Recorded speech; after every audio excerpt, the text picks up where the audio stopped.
Entonces, segundo video que le estoy debiendo, y vamos a hablar de las valoraciones o titulaciones, como es el nombre que les indiqué. ¿Ya?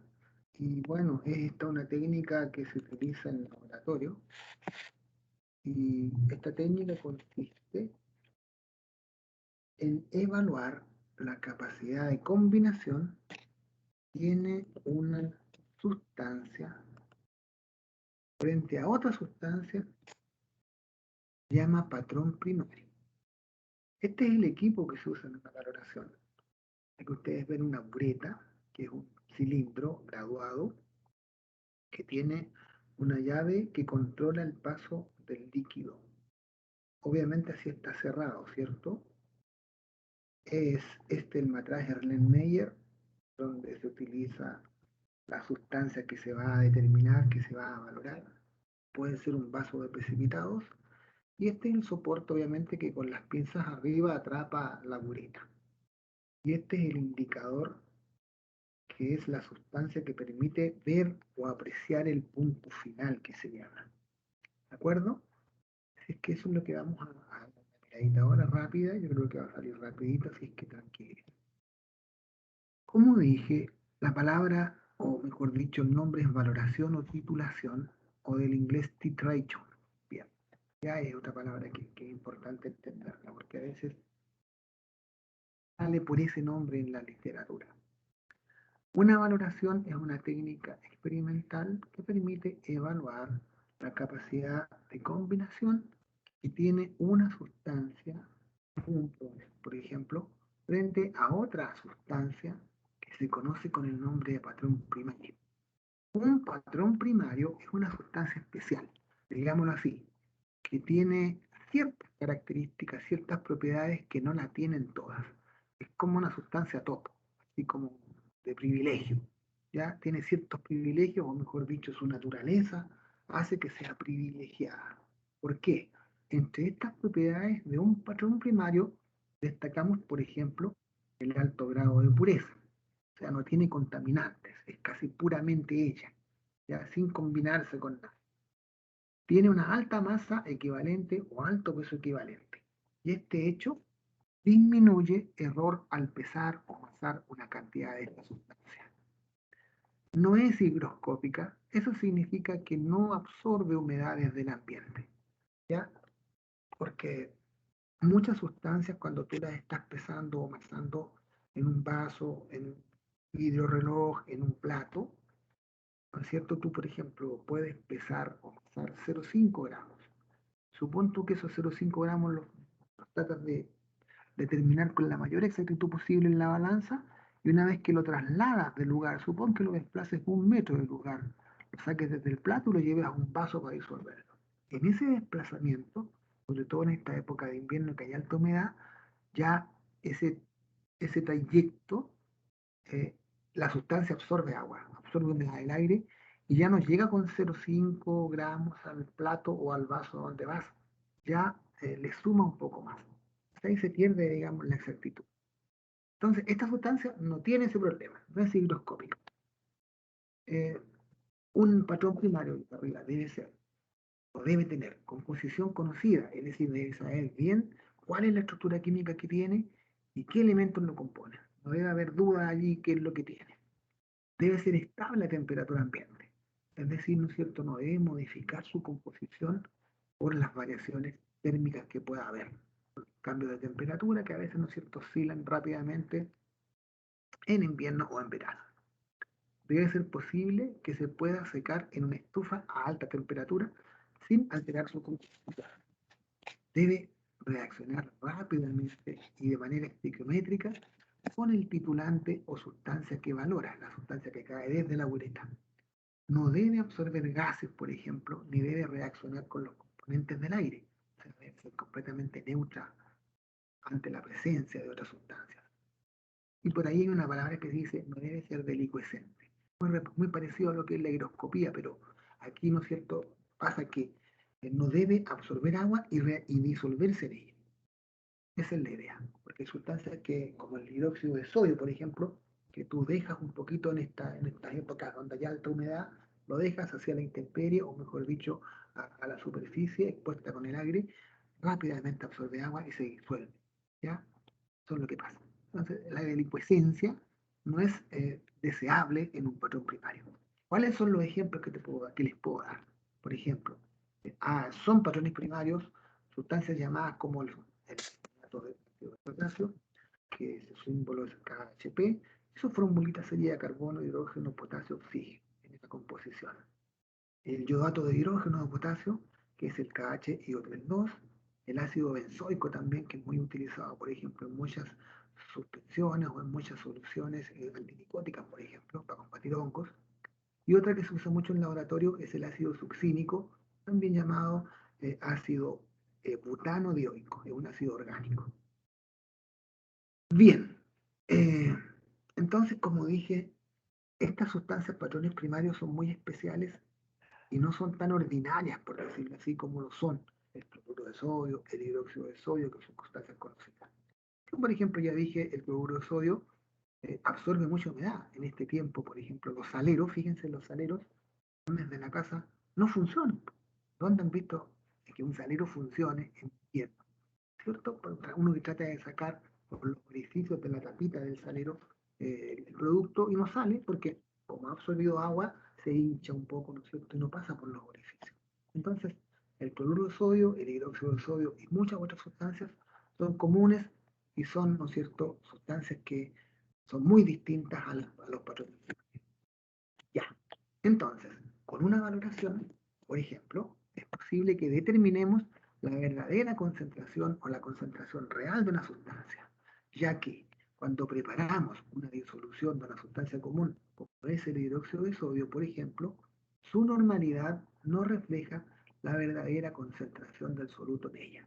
Por esta razón, a la concentración normal de una sustancia común se le llama normalmente la normalidad teórica NT.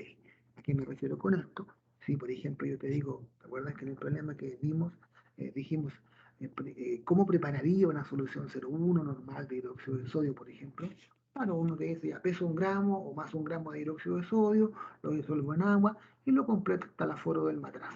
Ahí me quedó, digo yo, al 0,1 normal.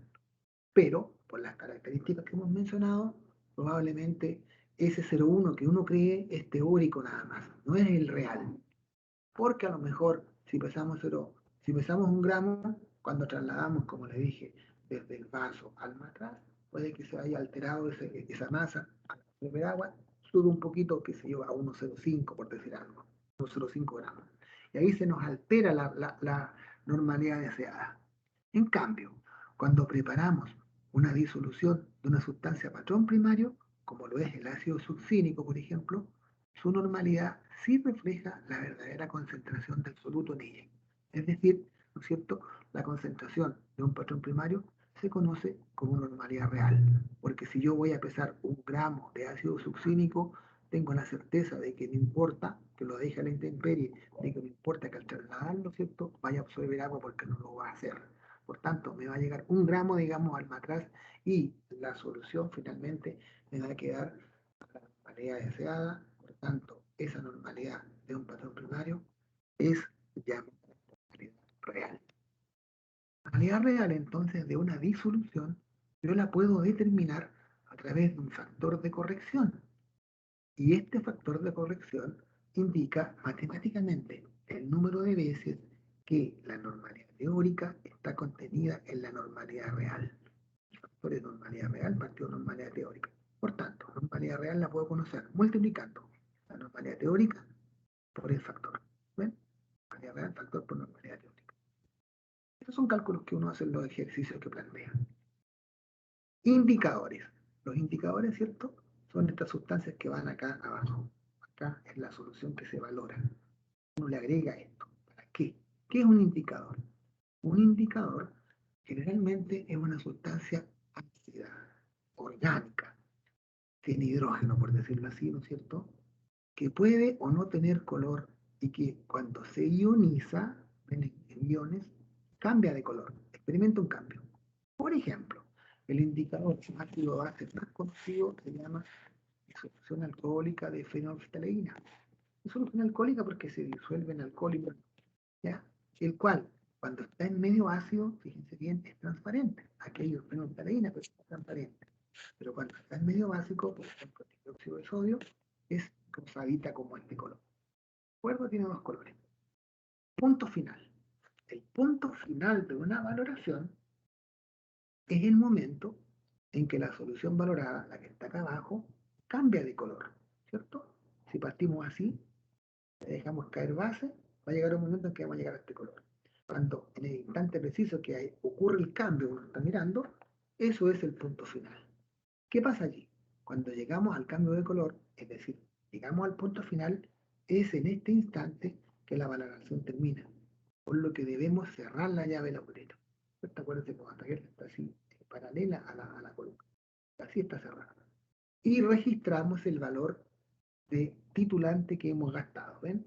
Si uno va a mirar como esto, una bureta, cerramos, gastamos por ejemplo 5 ml. Gastamos 5,8 ml. Gastamos 7,9 ml. Y anotamos el valor que hemos gastado. ¿De acuerdo? Porque de aquí a acá, por ejemplo, se han dejado caer 7,9 ml, 8,8 ml, la cantidad que nos aparezca. ¿De acuerdo? Eso es el asunto del punto final. Y también está, y se llama punto de equivalencia. Y lo definimos como el instante de la valoración en donde los equivalentes de las sustancias que reaccionan, lo que está arriba y lo que está abajo, son iguales. Es decir, cuando los equivalentes de la disolución valorada, que está aquí abajo, son iguales a los equivalentes de la disolución que valora, que está aquí arriba. ¿De acuerdo? Equivalentes que hay aquí, igual a equivalentes que hay acá. Equivalente en la unidad, porque se llama punto de equivalencia. Generalmente, el punto final que observamos nosotros nunca coincide con el punto de equivalencia. Por tanto, toda valoración presenta un error, pero este error es posible minimizarlo, disminuirlo de dos formas. Primero, debemos usar los indicadores adecuados. Bueno, los indicadores adecuados, ¿cierto? Es función del profesor que esté trabajando con ustedes, les dice usen este indicador. O cuando uno ya conoce, ¿no es cierto?, los rangos de viraje de pH, por ejemplo, uno puede usar el indicador adecuado. Y lo otro que controla el operador, que controlaríamos nosotros, es repetir por lo menos una vez la valoración con el fin de obtener un promedio en el volumen gastado de agente titulante o valorante. Imagínense acá. Tenemos cierto un medio vacío, hemos echado el indicador, está transparente. Tenemos cierto acá en cero el hidróxido de sodio, lo dejamos caer, llega un momento, ¿no es cierto?, que hemos, por ejemplo, gastado 10 ml, cambió de color, punto final de cero. Detenemos la valoración. Entonces, lo repetimos el proceso, volvemos a cero, volvemos con todo, ¿cierto? Esto nuevamente limpiamos, u otro matrax que tenga la misma cantidad de sustancia, dejamos caer. Si la siguiente vez gastamos 10,3 ml, y antes gastamos 10, hacemos un promedio, 10,15 ml es el punto de equivalencia. Allí, ¿no es cierto?, nosotros acercamos el punto final al punto de equivalencia. Si gastamos 10 ml la primera vez, después gastamos 9,5 ml, también estamos cerca. Sacamos un promedio 9,5 más 10 dividido en 2, 9,75, 9,8 ml, ese es nuestro punto de equivalencia. Así se disminuye el error. Pero si la primera vez gastamos 10 ml y la segunda vez gastamos 25, o gastamos 18, o gastamos 3, estamos bastante distantes, ¿no es cierto?, bastante lejos, por tanto, habría que volver a repetir el proceso, la valoración. Entonces, con el más menos 1, ¿no es cierto?, uno puede estar seguro. Menos 1,5 ml de diferencia, hasta 2 ml puedo aguantar de diferencia. Y sacamos el promedio. Así, ¿no es cierto?, se habla del punto de equivalencia. ¿Ya? Seguimos. Ahora vienen los cálculos. Para determinar los equivalentes, se saben que hay dos fórmulas. Esta la conocen. Gramos partido masa equivalente, ¿cierto? Y acuérdense que la masa equivalente es la masa molar partido del número de unidades de reacción. Y aparece una segunda formulita para sacar el equivalente, que es volumen en litro por normalidad real.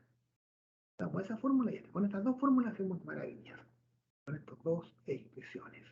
Por tanto, se sabe que en el punto de equivalencia se tiene que los equivalentes de la disolución valorada que está acá abajo son iguales a los equivalentes de la disolución que valora acá arriba.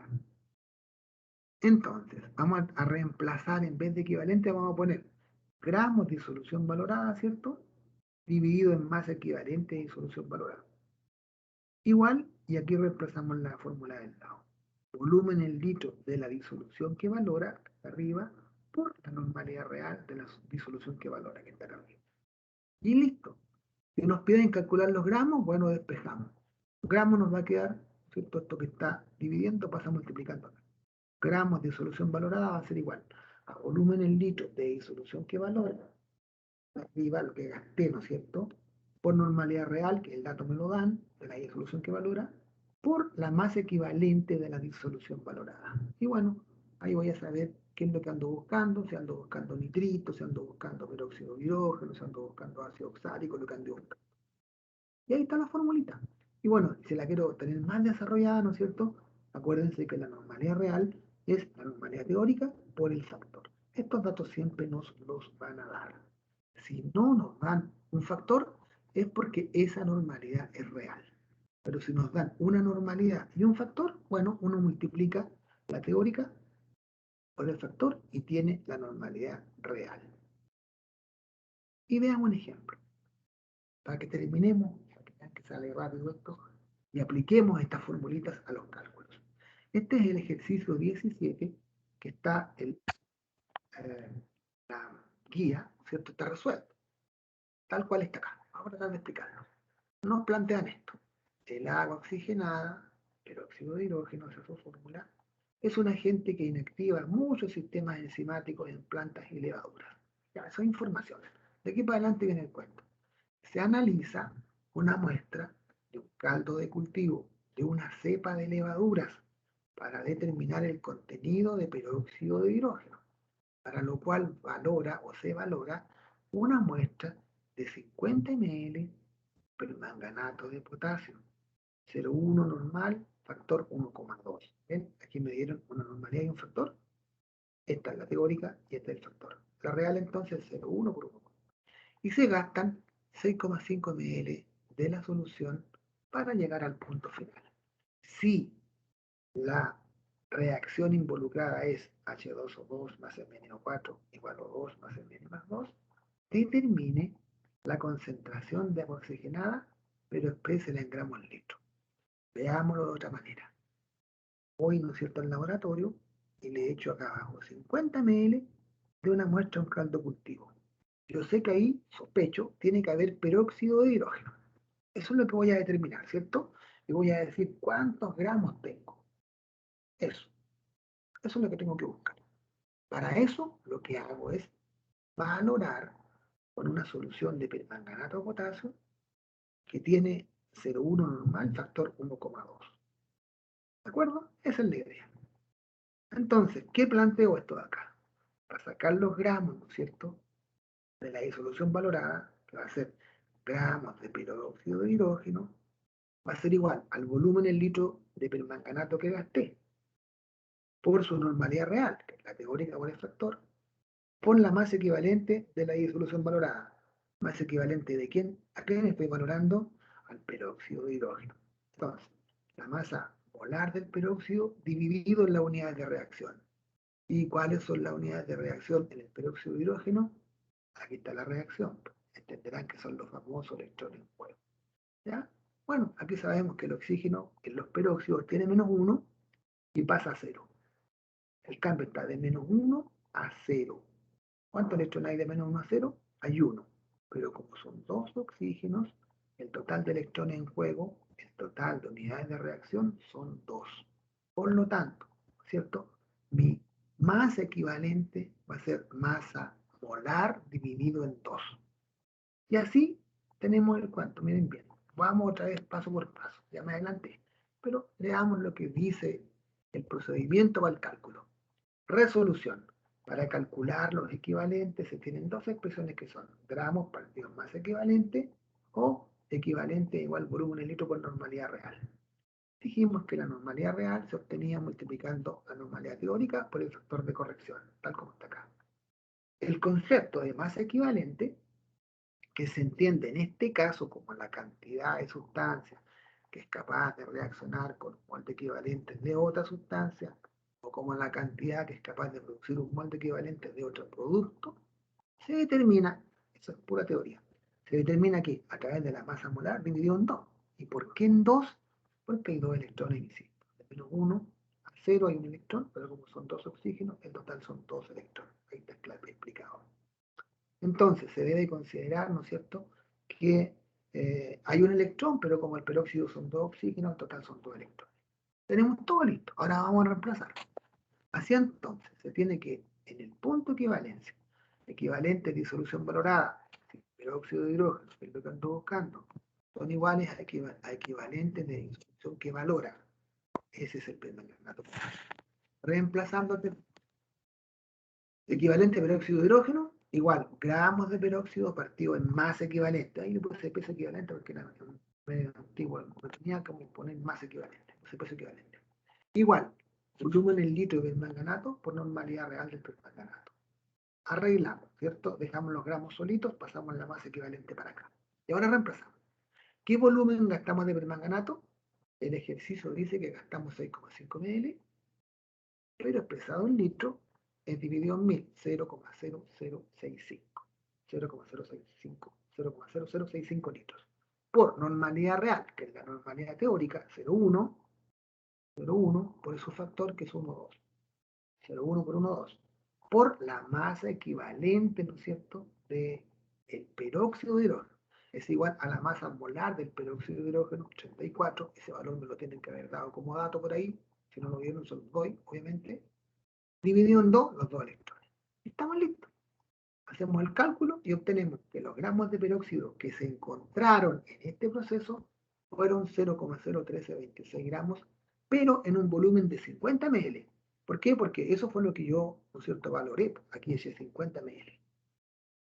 Y me están pidiendo gramos en litro, bueno, me proyecto a un litro. Sabiendo que si encontré 0,01326 en 50 ml, encontraré 20 veces más en 1000. ¿Ven? X en 1000 y me da un total de 0,2652 gramos de peróxido por litro de disolución en este caso. He ahí el resultado argumental. No es tan complicado. Siempre más o menos tengo que terminar acá. Lo único que va a cambiar, gramos de lo que ando buscando, la masa equivalente de lo que ando buscando, y aquí puede ser dicromato, no sé, puede ser un patrón primario distinto. Lo que me digan que eso es todo. No es tan complicado, creo yo. Eso más o menos, señoritas jóvenes, es lo que el otro día vimos. Ahora puedo hacerlo más resumido, ¿no es cierto? Porque como estoy solo acá, así es que espero que esto les sirva de complemento, ¿ya? Y que, no sé, lo voy a cerrar acá. Ahí. Déjenme poner mis gracias que no me digo bien a veces. Y eso. Entonces, ¿cierto? Eso es más o menos lo que teníamos que ver ahora, o lo que quedó pendiente. Voy a subir esto a YouTube ahora y voy a entregarles los enlaces. Así que espero que les ayude, ¿no es cierto? Que les complemente el contenido de ayer, pues el viernes fue cuando trabajamos. Ahora, como digo, más sale este corto, este corto. Cualquier duda me la hacen saber. Bien, un gusto para todos. Bien, buen fin de semana. Estudien, que les vaya bien. Bye.